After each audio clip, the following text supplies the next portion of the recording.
Hi hello నమస్తే welcome to our channel. నేను మీ శ్రీ. ఈరోజు మనం చెప్పుకోబోయే కథ మిసెస్ అగస్త్య. కథలోకి వెళ్ళే ముందు వీడియోని లైక్ చేసి మరిన్ని వీడియోస్ కోసం మన ఛానల్ని సబ్స్క్రైబ్ చేసుకొని సపోర్ట్ చేయండి. ఇక మీరు కూడా వచ్చేయండి. Mrs Agastya part 189. ఏం మాట్లాడాలో తెలియదు నీకు, కోపంగా అంది శ్రీధ. డాడీ గుడ్ అంటూ తండ్రి మెడకరుచుకుని శ్రీధ వైపు కోపంగా చూసింది అవంతి. అగస్త్య సన్నగా నవ్వుకుంటూ డ్రైవ్ చేస్తున్నాడు. మరి కాసేపటికి మళ్ళీ వెనక సీట్లోకి వెళ్ళి బొమ్మలతో ఆడుకోసాగింది అవంతి. అగస్త్య దగ్గరగా జరిగి, నీ కూతురు గురించి నీకు తెలియట్లేదు. దానికి నీకంటే మెమరీ పవర్ ఎక్కువ. ఎవరినైనా హార్ట్ అంటే ఏంటి అని అడిగితే అప్పుడు తెలుస్తుంది నీకు అంటూ నెమ్మదిగా మాట్లాడుతూ పళ్ళు కొరికింది శ్రీధ. నా బేబీ నీలా కాదు, ఇంటెలిజెంట్ అని అన్నాడు అగస్త్య. నాలా కాదా? కళ్ళు చిన్నవి చేసి కోపంగా చూసింది శ్రీధ. తెలుగులోనే కదా చెప్పాను, అర్థం కాలేదా నీకు? అతను కళ్ళు ఎగరేశాడు. శ్రీధా, కూల్ కూల్. అసలే టెంపుల్కి వెళ్తున్నాం, ప్రశాంతంగా ఉండాలి. వీళ్ళతో పెట్టుకుంటే మనకే లాస్. వీళ్ళిద్దరూ రాక్షసులు కాబట్టి అని కావాలని అగస్త్యకు వినిపించేలా తనకు తానే చెప్పుకుంటుంటే అతను ఇంకా ఇంకా నవ్వుకున్నాడు. ముగ్గురు గుడికి వెళ్లారు. అతని తల్లి దూరమైన దగ్గర నుంచి అతనికి అలవాట్లేదు. తన తల్లిని దూరం చేసిన ఆ దేవుడంటే అతనికి కోపం. కానీ శ్రీధ కోసం, ఆమె సంతోషం కోసం అతను తప్పక చేస్తాడు ఏదైనా. అగస్త్య బయటే ఉండగా తల్లి కూతుర్లిద్దరూ దైవ దర్శనం చేసుకుని అలా కూర్చున్నారు. మమ్మీ, కూతురు పిలుస్తుంటే ఏంటి అన్నట్టు చూసింది శ్రీధ. టీవీ ఆంటీ అన్నది అవంతి. టీవీ ఆంటీ ఏంటే అని శ్రీధ అడిగింది అయోమయంగా చూస్తూ. డాడీ టీవీ ఆంటీ అవంతి మళ్ళీ చెప్పింది వేలు పెట్టి చూపిస్తూ. డాడీ టీవీ ఆంటీ ఏంటి అనుకుంటూ తల తిప్పి చూసింది శ్రీధ. దూరంగా నవ్య ఒక చోట కూర్చుని కనిపించింది.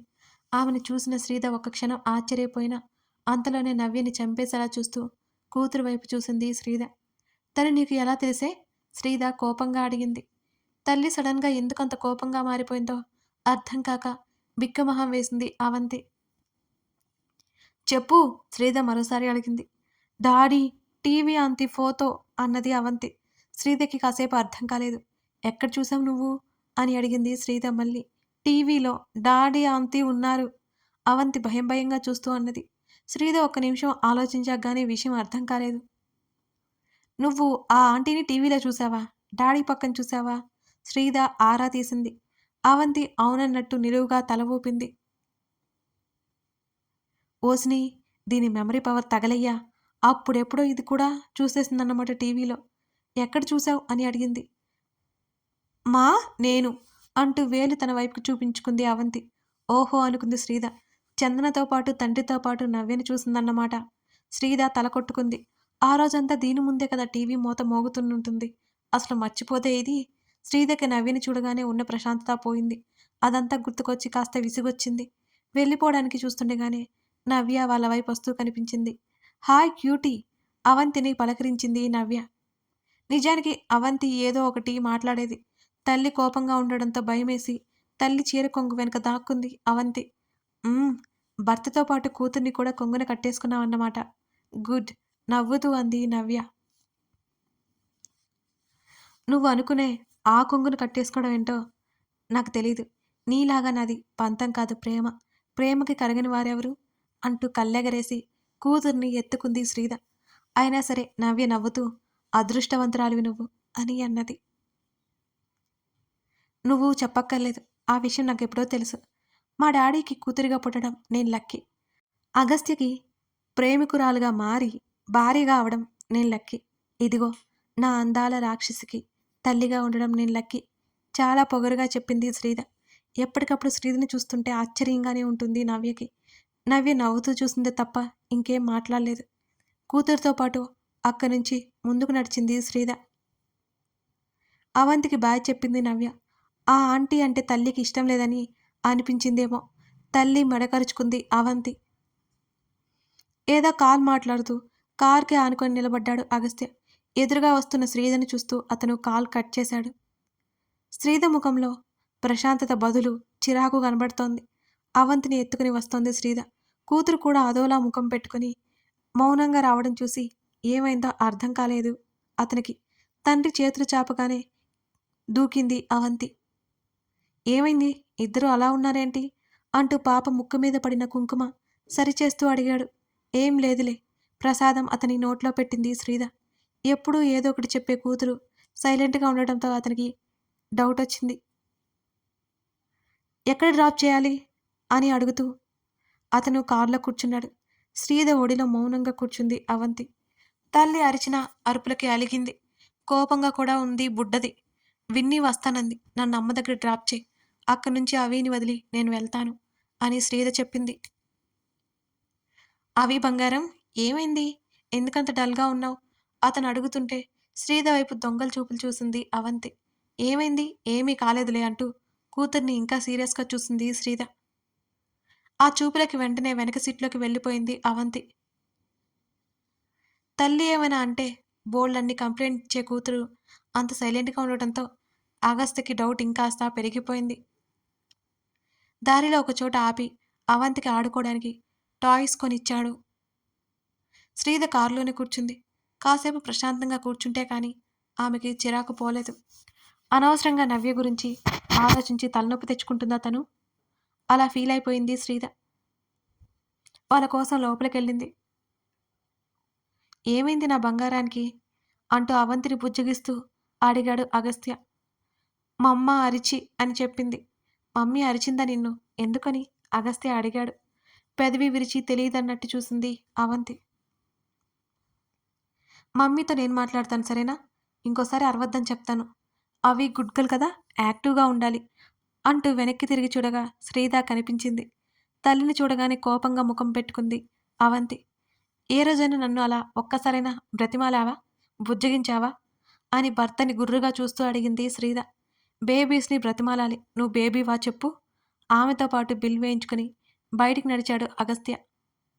అంతే నా మీద నీకు ప్రేమ లేదులే అంటూ రుసరుసలాడుతూ కారులో కూర్చుంది శ్రీధ. అవంతిని వెనుక సీట్లో కూర్చోబెట్టాడు. కొత్త బొమ్మలు కాబట్టి తెగ సంతోషపడిపోతూ ఆడుకోసాగింది. డ్రైవింగ్ సీట్లో కూర్చొని కూతుర్నొకసారి చూసి శ్రీధ బుగ్గ మీద ముద్దు పెట్టుకున్నాడు అగస్త్య. చెంపదిద్దుకుంటూ చూసింది శ్రీధ అతన్ని. సో హాట్ అంటూ నెమ్మదిగా ఆమె నడుము గిల్లి సరిగ్గా కూర్చున్నాడు అగస్త్య. రాక్షసుడు అని తిట్టుకుని అతన్ని వాడి చూపులు చూసింది శ్రీధ. ఆనంద్ ఇంటి దగ్గర అవంతిని దింపాడు. అవంతి పరిగెత్తుకుంటూ లోపలికెళ్ళిపోయింది. చందనకి కాల్ చేసి విషయం చెప్పింది శ్రీధ. అవంతి చందన దగ్గరికి వెళ్ళాక మళ్ళీ రిటర్న్ అయ్యారు ఇద్దరు. కారు స్లో చేసి శ్రీధ చేతిని పట్టుకుని మీదకు లాక్కున్నాడతను. నీ ఫేస్ మాడిపోవడానికి రీజన్ ఏంటో అతను అడుగుతుంటే అతని ఒక చేతిని చుట్టేసి భుజం మీద వాలింది శ్రీధ. నవ్వే కనిపించింది గుళ్ళో. తెలియకుండానే చిరాకు వచ్చింది అన్నది శ్రీధ. నీకు క్లాస్ ఇవ్వాలన్నమాట. ఇప్పుడు అసలు టైం లేదు. ఈవినింగ్ వచ్చిస్తా అన్నాడు అతను. తమరిచ్చే క్లాస్ అంటే నాకు బాగా తెలుసులే. నన్ను అవీస్ దగ్గర దింపేయ్ అంటూ మూతి తిప్పింది శ్రీధ. కారు ఆపగానే బలవంతంగా ఓ ముద్దు పెట్టుకుని వదిలాడు. ఈ మధ్య మరీ పడుచు పిల్లాడైపోతున్నావు అని అంటూ గుర్రుగా చూస్తూ కారు దిగిపోయింది శ్రీధ. అరవింద్ వెళ్ళిన పార్టీ ప్లేస్ నుంచి హోటలు కాస్త దూరంలో ఉంది. అంతేకాకుండా రచన నిద్రలోకి జారిపోవడం చూసిన అతను నెమ్మదిగా కారు తీసుకెళ్తున్నాడు. హఠాత్తుగా వారి కారు ముందు 2 బైకులు ఆగడంతో సడన్ బ్రేక్ వేశాడు అరవింద్. రచన ముందుకు తూలి ఉలిక్కిపడి లేచింది. ఆమె కంగారుగా చూసింది. అరవింద్ వెంటనే గమనించాడు. ఇద్దరు వ్యక్తులు ముఖానికి మాస్క్ వేసుకుని బైక్లు దిగి నిలబడి ఉన్నారు. ఆ హైవే మీద అప్పుడప్పుడు ఒక్కొక్క వెహికల్ వెళ్తోంది. సార్ రచన కంగారు పడుతుంటే ఆమె చేతిని పట్టుకుని ఆగమన్నట్టు చూశాడు. వీళ్ళిలా ఉండగానే వాళ్ళిద్దరూ వచ్చి రచన వైపు డోర్ కొట్టారు. రచన భయపడుతూ చూసింది. వారి చేతుల్లో కత్తి ఉండడం అరవింద్ గమనించాడు. వెంటనే తన మొబైల్ నుంచి పోలీసులకు ఇన్ఫర్మేషన్ ఇచ్చి మొబైల్ పక్కన పెట్టాడు అరవింద్. కారు దిగండి. బయట నుంచి ఇద్దరు చెరొక వైపుకు వచ్చి గట్టిగట్టిగా అరుస్తున్నారు.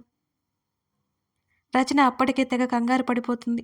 వాళ్ళు కారు అద్దం పగలగొట్టడానికి రాయి తీసుకునే ప్రయత్నం చేస్తున్నారు. వాళ్ళని 4 తన్నాలి అనిపించింది అరవింద్కి. రచన నువ్వలా కూర్చో, పోలీసులకి కాల్ చేశానులే, టెన్షన్ పడకు అంటూ అరవింద్ కార్ డోర్ తీయడానికన్నట్టు డోర్ హ్యాండిల్ మీద చెయ్యేశాడు. వెంటనే అతని ముంజేతిని పట్టుకుని 2 చేతులతో మరింత గట్టిగా పట్టి పోలీసులు వస్తారు కదా సార్, మీరెందుకు దిగడం? ఆమె టెన్షన్ పడిపోతూ అడిగింది. ఆమె కళ్ళల్లో నీళ్లు బాగా భయపడుతున్నట్టు చెప్పకనే చెప్తున్నాయి. వాళ్ళు వచ్చేసరికి లేట్ అవ్వచ్చు రచన అంటూ ఆమె చేతిని వదిలించుకొని అతను కారు దిగాడు. ఆ అమ్మాయిని వదిలేసిపో, కత్తి పట్టుకుని అరవింద్‌ని బెదిరిస్తూ హిందీలో చెప్పారు. ఆ మాటలు అన్నీ వినబడుతూనే ఉన్నాయి రచనకి. అంటే వాళ్ళు తన కోసం చూస్తున్నారా? అసలెవరు వీళ్ళు? తనని ఎందుకు వెంబడిస్తున్నారు? రచన బాగా భయపడింది. భయంతో చెమటలు పట్టాయి ఆమెకి. అరవింద్ అనవసరంగా కారు దిగాడు. ఇప్పుడు అతనికి ఏమవుతుందో అని మరోపక్క భయం, కంగారు ఆమెలో ఎక్కువైపోయాయి. ఆ కత్తి చూపిస్తున్న అతని చేతి మణికట్టు దగ్గర గట్టిగా పట్టుకుని చేతిని మెలపెట్టి అతని చేత అరిపించాడు అరవింద్. ఆ అరుపులకు ఉలిక్కిపడింది రచన. వెంటనే అతని చేతులు పట్టి ముందుకు లాగి వెనక్కి తిప్పాడు అరవింద్. మోకాలితో అతన్ని వెన్ను మీద కొట్టి ముందుకు పడేశాడు. ఇక్కడ ఇంత జరుగుతుంటే మరో అతను ఊరుకుంటాడా? అరవింద్ మీద తిరగబడుతుంటే తన బలం కొద్దీ 2 చేతులు వెనక్కి పట్టుకుని కాలితో పొట్టలో గుద్దాడు అరవింద్. ఆ కత్తి తీసి దూరంగా విసిరిపడేసి అతని తలని కారుకేసి బదబదా బాధేశాడు అరవింద్. వాళ్ళిద్దరినీ అరవింద్ కొడుతుంటే కళ్ళప్పగించి చూస్తోంది రచన. ఇష్టం వచ్చినట్లు కసిదీరా కొట్టి కింద పడేశాడు అరవింద్. చూడ్డానికి కామ్‌గా, స్మూత్‌గా ఉండే అతనికి అంత ఆవేశం వస్తుందని అసలు రచన ఎంతమాత్రం ఊహించలేదు. తనకేంటి అతను వాళ్ళని కొడుతుంటే ఇంత ఆనందంగా ఉంది అనుకోసాగింది రచన. ఇద్దరూ కింద పడిపోయి ఉన్నారు. అతను గట్టిగా కొట్టడంతో ఎముకలు విరిగిపోయేలా ఉన్నాయి వారికి. అరవింద్‌కి కూడా బాగానే దెబ్బలు తగిలాయి. పోలీసుల కోసం చూస్తున్నాడు అరవింద్ ఇంకా రాలేదేంటా అన్నట్టుగా. అరవింద్ చేతికి రక్తం వస్తుంటే గబుక్కున కారు దిగింది రచన. ఏమైంది? ఆమెనే చూస్తూ అడిగాడు అతను. రక్తం అంటూ చెయ్యి పెట్టి అతని చేతిని చూపించింది రచన. అతని చొక్కా చేతులు మడిచి ఉండడంతో మోచేతుల నుంచి చేతి వెనుక భాగం వరకు బాగా గీరుకుపోయి కొట్టుకుపోయింది. సార్, ఆమె కంగారు పడిపోతూ హ్యాండ్‌కి తీసుకుని అడ్డుపెట్టింది.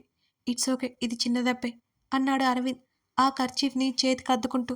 సార్, మనం వెళ్ళిపోదాం రండి రచన అడుగుతుంటే. పోలీసులు వస్తున్నారు. ఇంకో 10 మినిట్స్ రచన అని అరవింద్ అన్నాడు. రచన కారు లోపలికి వెళ్ళి నీళ్ల కోసం అటు ఇటు చూసింది. అరవింద్ అరుపు వినిపించి ఆమె గబుక్కున తల తిప్పి చూసింది.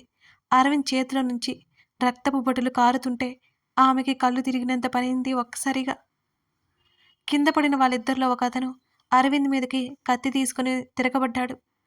అరవింద్ ఊహించని చేత్తో పట్టుకొని ఆపడానికి ప్రయత్నం చేసి ఆ చేతికి పెద్ద గాయం చేసుకున్నాడు. మరో చేత్తో లాగిపెట్టి కొట్టి ఆ వ్యక్తిని పక్కన పడేశాడు అరవింద్. తల తిరిగిపోతున్నట్టు కారు పట్టుకొని ఆగింది రచన. వెంటనే అరవింద్ చేతికి కర్చీఫ్ అడ్డు పెట్టుకున్నాడు. అతని ముఖంలో ఆ నొప్పి తాలూకా బాధ స్పష్టంగా కనిపిస్తోంది రచనకి. ఆ బ్లడ్ చూస్తుంటే ఆమె గుండె వేగంగా పెరిగి ఊపిరి ఆడనట్టు ఫీల్ అయిపోయింది. సార్, ఆమె వణికిపోతూ దగ్గరగా వచ్చింది. కారులో ఫస్ట్ ఎయిడ్ బాక్స్ ఉంటుంది చూడు అరవింద్ ఆమెకు చెప్పడంతో గబుక్కున వెనక్కి పరుగు తీసింది రచన. అదే సమయంలో పోలీసులు వచ్చారు. అతను వాళ్ళతో మాట్లాడుతుండగానే గాయానికి డ్రెస్సింగ్ చేసింది రచన. ఆ ఇద్దరు వ్యక్తుల్ని తీసుకెళ్లిపోయారు. మార్నింగ్ వస్తామని చెప్పాడు అరవింద్. వాళ్ళు సరే అంటూ అక్కడి నుంచి వెళ్ళిపోయారు. నీకు డ్రైవింగ్ వచ్చా? అరవింద్ అడగ్గా లేదన్నట్టు తల ఊపింది రచన. ముందు లోపల కూర్చోండి ఆమె చెప్పింది. అరవింద్ లోపల కూర్చుని డ్రైవర్కి కాల్ చేసి లొకేషన్ షేర్ చేసి రమ్మని చెప్పాడు. చెయ్యంతా విపరీతమైన నొప్పి. అలాగే సీట్లో వెనక్కి వాలి కూర్చొని కళ్ళు మూసుకున్నాడు అరవింద్. ఇందాక తన చేతికి కట్టుకట్టేటప్పుడు రచన ఏడవడం గుర్తొచ్చింది అతనికి. ఆ సమయంలో ఆమె ముఖాన్ని గుర్తు చేసుకుంటూ ఉన్న అతనికి సన్నగా వెక్కిల శబ్దం వినిపించింది. వెంటనే కళ్ళు తెరిచి తల తిప్పి చూశాడు అతను.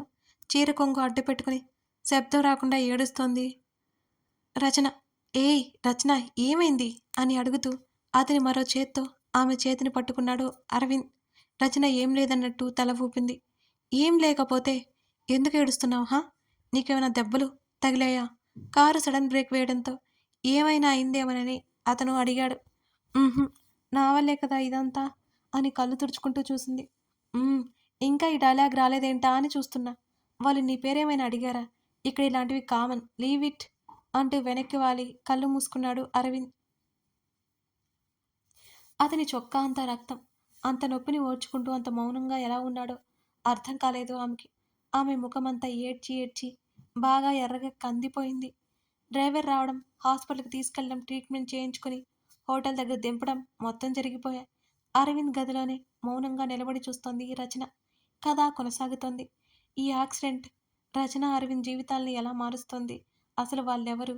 అరవింద్ రచనల మీద ఎందుకు తిరగబడ్డారు? ఇవన్నీ తెలియాలి అంటే ఈ కథను మీరింకా పూర్తిగా చూడాల్సిందే. ఇంకా ఎవరైనా ఈ కథని ముందుగా చూడాలి అనుకుంటే మెంబర్‌షిప్ తీసుకోవచ్చు. మెంబర్‌షిప్ తీసుకొని మీరు మిగతా ఎపిసోడ్స్ కూడా చదవచ్చు. అది మీకు ఇంట్రెస్ట్ ఉంటేనే అండి. Thank you for watching this video. మరో ఎపిసోడ్‌తో మనం మళ్ళీ కలుద్దాం.